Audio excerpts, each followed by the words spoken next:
তো এই ভিডিওটির মাধ্যমে আমরা অঙ্কের ভগ্নাংশ বা ডিভাইডার কিভাবে তৈরি করে ওয়েব পেজে প্রকাশ করব। ওয়েব পেজে প্রকাশের জন্য এটা একটা মুশকিলের ব্যাপার হয়ে যায় যে আমরা ভগ্নাংশ প্রকাশ করতে পারবো। এখানে যেমন আমি লিখেছি torque is equal to PA by cos theta R by cos theta. তো এটা আমরা কিভাবে ওয়েব পেজে প্রকাশ করব সেটা আজকে আমরা দেখব। HTML CSS এর মাধ্যমে এটা খুবই সহজে করা যায়। আমি একবার করেছি, এতটুকু মাত্র। আচ্ছা, এটা আমি আবার করে দেখাবো। এটা নিচে আরেকবার করে দেখাবো, বোঝার সুবিধার জন্য সবকিছু বিস্তারিত বলবো। তো কাজ করা যাক। তো আমাদের যেটা করতে হবে,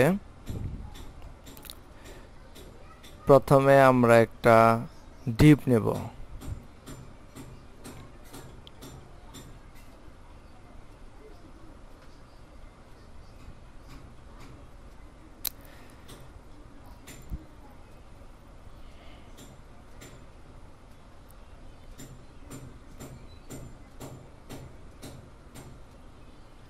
তো এই ডিপের মধ্যে আমরা স্টাইল অ্যাড করব।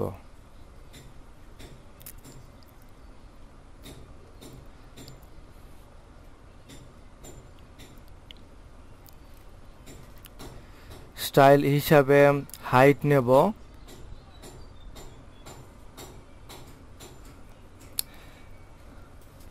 50 পিক্সেল নিলাম এবং উইডথ নেব 50 পিক্সেলের উইডথ নিলাম।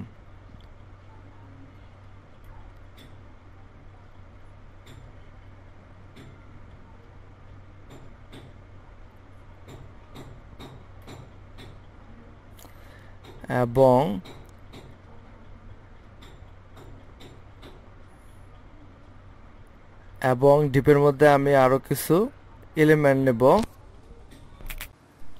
ডিপের মধ্যে যে এলিমেন্টগুলো নেব, যেমন এখানে PA by cos theta, PA একটা এলিমেন্ট নিলাম। তো এটা যেগুলো লিখবো সেগুলো যেন লেফট থেকে অবস্থান করে, অর্থাৎ প্রথমটা যেন উপরে লেফটে উপরে অবস্থান করে এবং পরেরটা যেন নিচে চলে যায়।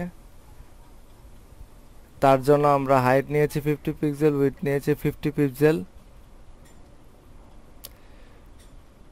উপরে দখল করার পর বাকিগুলো নিচে চলে যাবে এবং তার জন্য আমরা ফ্লট দেব।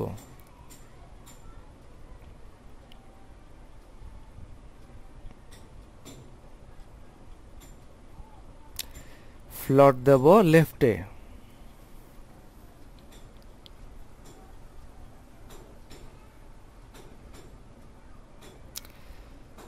তো আমার এই ডিপটা আসছে কিনা সেটা শিওর হওয়ার জন্য আপাতত একটা কালার সিলেক্ট করলাম, ব্যাকগ্রাউন্ড কালার।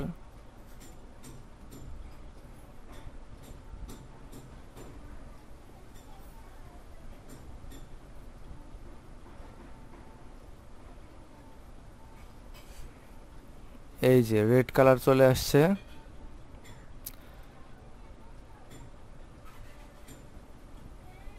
তো আগেরটার পরে একটা ব্রেক নিয়ে নিচ্ছি, তাহলে আর পাশাপাশি থাকবে না, সে নিচে নিচে চলে যাবে।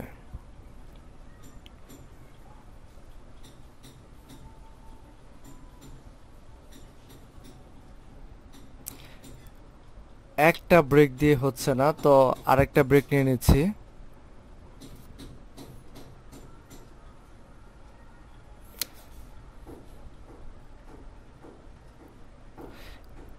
এই যে এটা এখন নিচে অবস্থান করছে।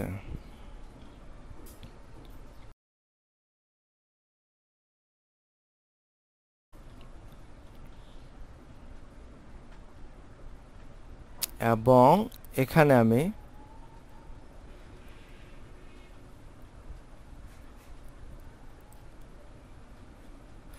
এইটাতে আমরা PA এলিমেন্টটা নিলাম।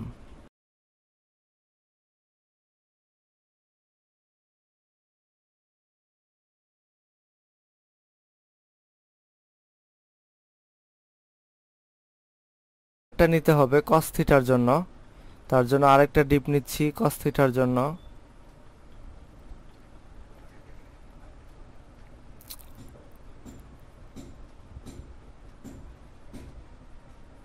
এখানে লিখব cos থিটা।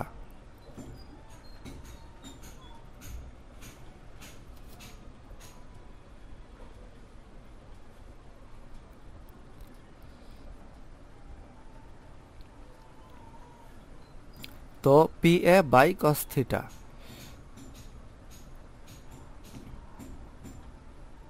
তো এখন তো জানা হয়ে গেছে, তাই আমি ব্যাকগ্রাউন্ড রিমুভ করে দিলাম। এখন PA এই এলিমেন্টে স্টাইল এড করব।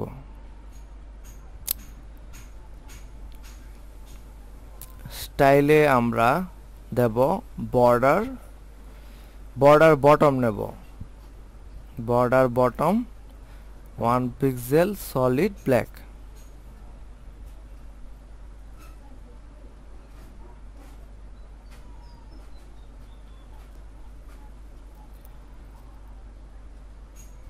তাহলে পি এর নিচে একটা দাগ পড়বে।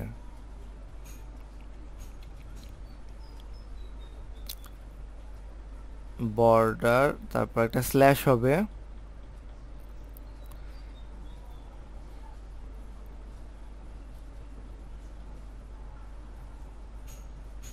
এই তো PA বাই cos থিটা হয়ে গেল।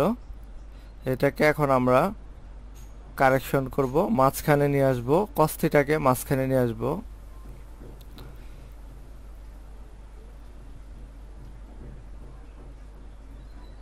যে মাস্টার ডিপটা আছে সেটাতে আমরা টেক্সট অ্যালাইন নেব।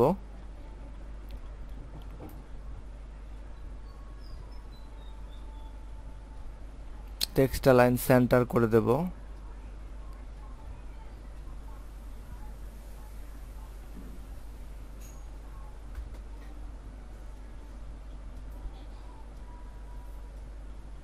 PA by cos theta. সবকিছু সেন্টার লাইনে চলে আসলো। এখন আমরা আরেকটা করব R বাই cos থিটা। তো সেটাকেও আমরা এখন অ্যাড করব।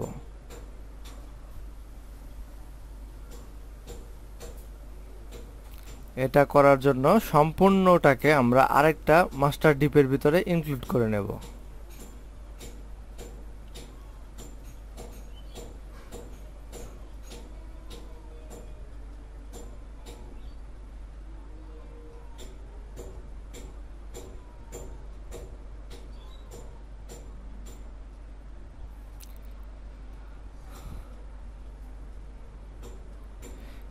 তো সেম এই ডিপটাকে আমরা কপি করে সেটাকে আবার পুনরায় পেস্ট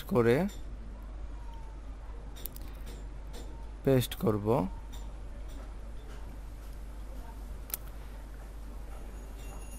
এখানে P এর পরিবর্তে আমরা R ব্যবহার করব।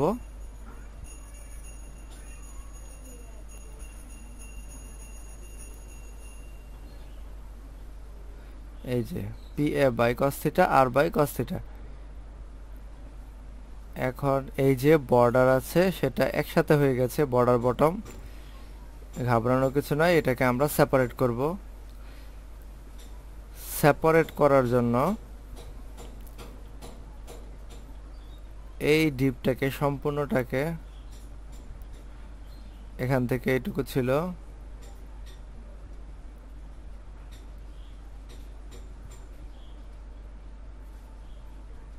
একটু সাজিয়ে নেই।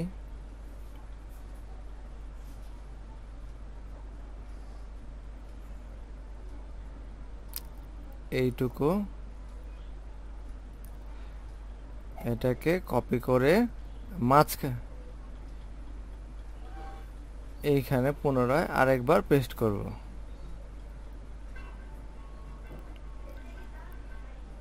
তো আমার মাঝখানে তিনটা চলে আসলো।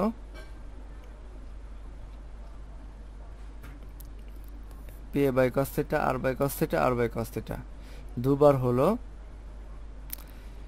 এখান থেকে আমরা লেখাগুলো মুছে দেব। মাঝখানে যেটা ছিল R মুছে দেব এবং cos থিটা মুছে দেব।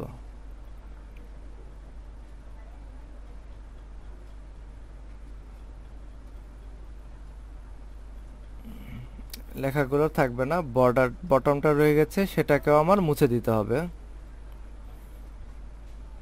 Border bottom 1 pixel solid black ছিল, সেটা আমরা মুছে দিলাম।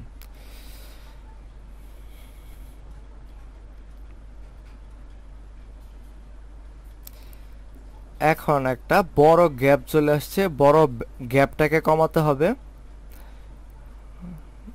এখান থেকে উইডটাকে আমরা 50 পরিবর্তে 10 পিক্সেল করে দেব।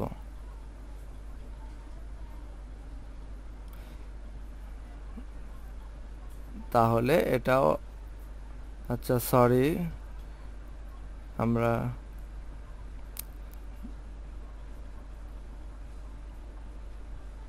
এটা আগেরটা ঠিক আছে, এটা উপরেরটাতে হবে, মানে মাঝখানেরটা, দুইটা আমরা মাঝখানেরটাতে নিয়েছিলাম, ভুলে আমি নিচেরটা করে ফেলেছি। তাহলে PA বাই cos থিটা এবং R বাই cos থিটা খুব সুন্দর করে হয়েছে।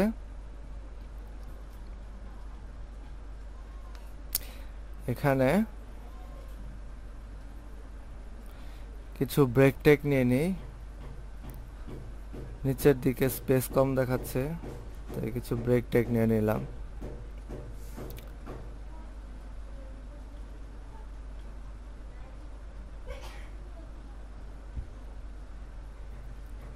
তাহলে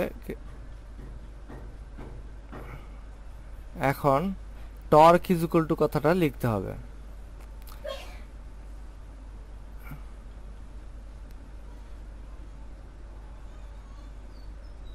এখন যদি আমি মনে করি যে এখানে লিখে দিলে হবে, তা কিছু না।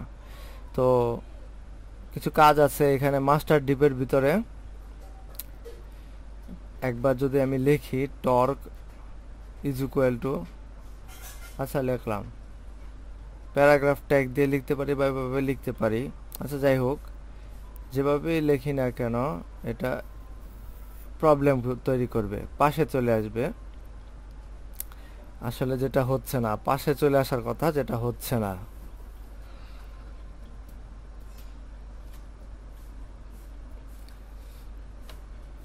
তো আমাকে কি করতে হবে, সেম এই যে আমরা যে ডিপ নিয়েছি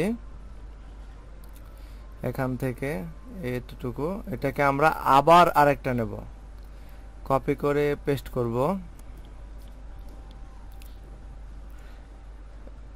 নেওয়ার পর হাইট ঠিক থাকবে, উইডথ ঠিক থাকবে।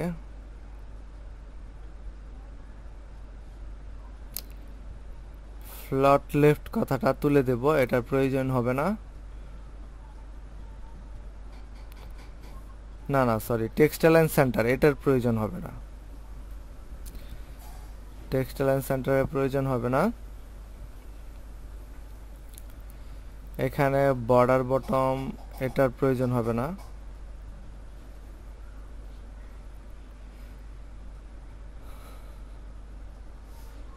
বরঞ্চ এখানে আমরা স্টাইলাইট করি, height is equal two, height 20 পিক্সেলের একটা হাইট নিচ্ছি।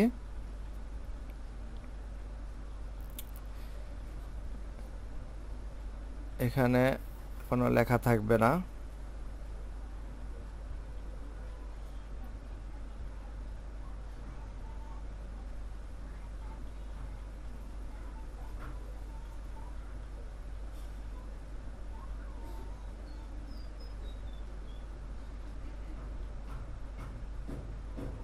এটাতে আসলে স্টাইলেরই প্রয়োজন নেই।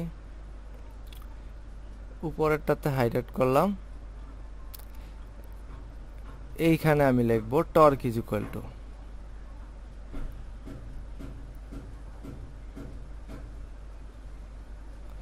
লিখে দিলাম।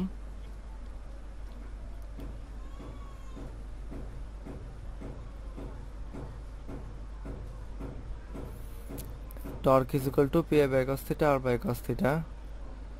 এখন যেটা করতে হবে, হাইট উইথ 50 পিক্সেল ছিল, এটাকে বাড়িয়ে দিতে হবে। আচ্ছা উইথ তুলে দেব, উইথের দরকার নেই, তাহলে সেলফ একটা উইথ নিয়ে নেবে। এই যে torque is equal to P by cos theta R by cos theta.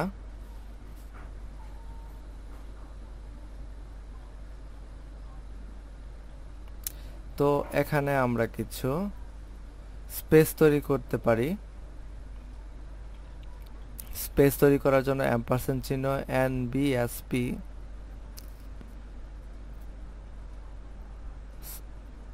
Save করলাম।